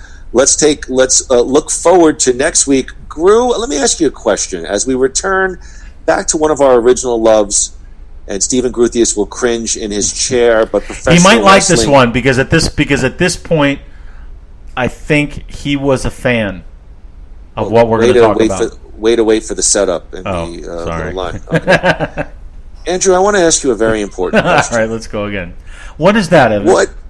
What is the ultimate legacy of the Ultimate Warrior? You imagine this is a podcast topic. The ultimate legacy. I'm going to give you an answer. The ultimate legacy. Don't give away too much. Wait. The ultimate legacy of the Ultimate Warrior is something that we're going to talk about next week. There you go. That was my Howie Mandel Deal or No Deal. Like we're going to find out what's in this box right after these messages. Well, I think without giving it away, I think the question we'll do a deep dive on all of his stuff, but I think ultimately the final question is going to be: was or is the Ultimate Warrior the WWE Hall of Famer? All this good-natured PR stuff that's happened over the course of the last 3 or 4 years, or was he a guy that the company tried to pass the torch to after Hulk Hogan, who really, for lack of a better word, couldn't handle the deal, and then just like Uncut Gems, the rest of his wrestling career was sort of a chaotic mess from company to company, and so, where is he going to lie? Well, we'll find out, because as you know, the ultimate decision lies with us. We will decide what the legacy of the Ultimate Warrior is. But I'm really looking there's a lot to unpack there. That might be like a 5-hour podcast. Well, I hope not. We'll discuss during the week. We usually have 1 or 2 production calls, but I'm actually looking forward to 2. We haven't touched upon wrestling in a while. I think the time is right. And the Ultimate Warrior is definitely an interesting cat, definitely an interesting figure in professional wrestling lore. And it'll be good to research and bring and discuss with you all things Ultimate. Yes, I am very much looking forward to that one. All right, Groo, I think that's a wrap. Let me toss it to you. All right, well, thank you, everybody, for listening in to the worst of Adam Sandler, or what is it? The Way We Watch, Volume 2. We went through our PR department. We had logos. We had. We have to be careful. the way we watched Volume 2, Adam Sandler, The Bads. The Bads. Lord, so hopefully it wasn't it wasn't as painful for you as it was for us. But next week we're going to be coming back with the Ultimate Legacy of the Ultimate Warrior, and we are looking forward to talking about that. We might even have a special guest or two. But you also want to make sure to listen and look for our social media postings on our Facebook page, as well as our Twitter handle at Nothing Worthwhile. Actually, the Twitter handle is Nothing Worthwhile, but it's at Nothing Groo. They did that. I didn't do that. They made it like that. But yes, to pay attention to our social media pages for our 1,500 downloads. Right here in Coral Springs, Florida. No, don't come to Coral Springs, please. Right. Yes, our 1,500 download special. We don't know exactly when it's going to be, but it is coming. So pay attention for that. And it's cool in there. Coming. It's cool in there. And until next time, 1, 2, 3. Whack, whack. Thumbs uppy.